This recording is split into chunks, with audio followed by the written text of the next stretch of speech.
Un detalle.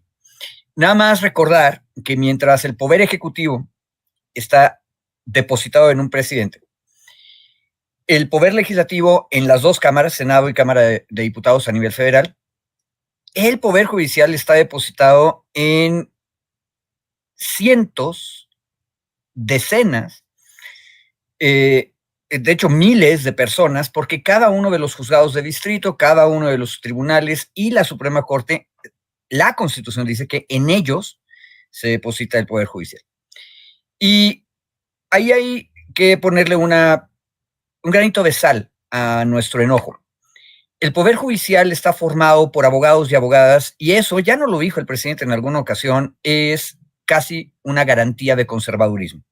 Los abogados y las abogadas tendemos a ser conservadores. Tendemos a ser formalistas, nos interesa mucho el procedimiento, y si encontramos que algo falló en el procedimiento, ya ni siquiera discutimos lo otro, le damos palo, como se dice en la jerga de los tribunales, al asunto. Pero esto, el problema es que jamás hace justicia, es una cosa que no sirve. Y yo creo, para contestar al título de la reunión que tenemos ahorita, que sí, la Suprema Corte es la punta de lanza de la derecha, pero es una punta de lanza de la derecha prácticamente mecánica, inconsciente, sin siquiera de voluntad, lo cual es mucho peor, porque entonces significa que es un instrumento que la derecha puede utilizar en cualquier momento para detener cualquier tipo de cambio.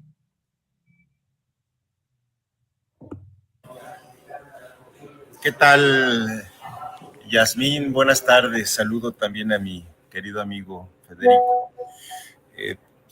Yo quiero comentar muy rápidamente que desde hace muchos años, desde el movimiento, planteamos el secuestro de las instituciones. Es decir, el neoliberalismo hizo todo un trabajo de minar el poder político del Estado. Buscó la forma de que el poder público se fuera pulverizando. De ahí la creación de buena cantidad de órganos autónomos.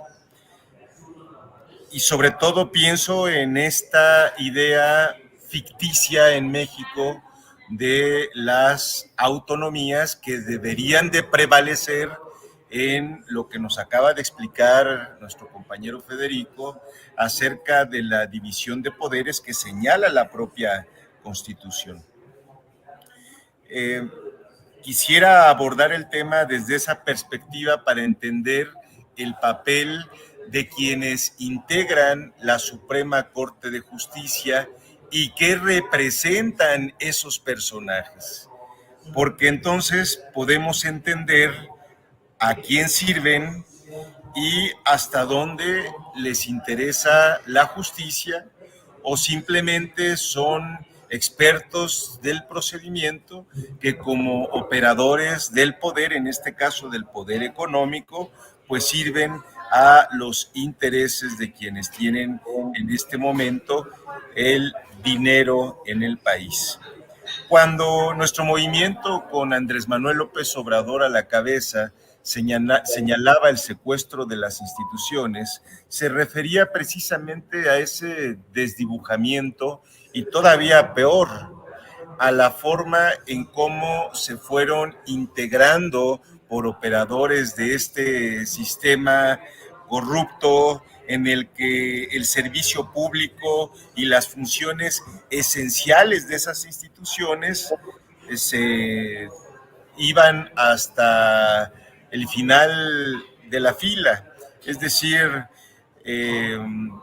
una Secretaría de Estado que se dedica al desarrollo social, que debiera de apoyar a los pobres, en realidad promueve la desigualdad, los que se dedican a regularizar la tierra, en realidad se dedican al despojo, los que se dedicaban a la seguridad pública, pues en realidad eran la cabeza del cártel más peligroso que se encargaba del tráfico de drogas, incluso en el aeropuerto de la Ciudad de México.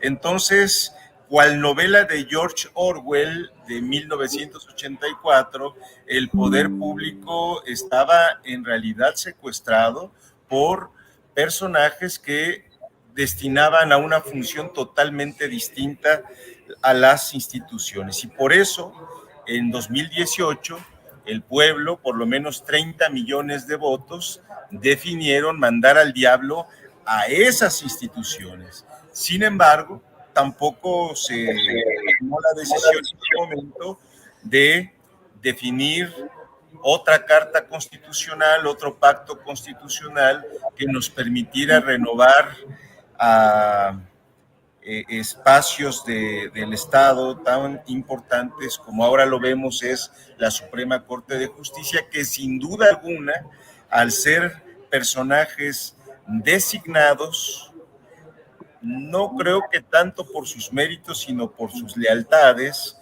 tanto por el presidente Felipe Calderón, a quien llamábamos espurio, porque evidentemente llegó a partir de un fraude electoral, y por el otro lado, pues por ministros designados en el periodo de quien se dice que compró la presidencia, que es Enrique Peña Nieto.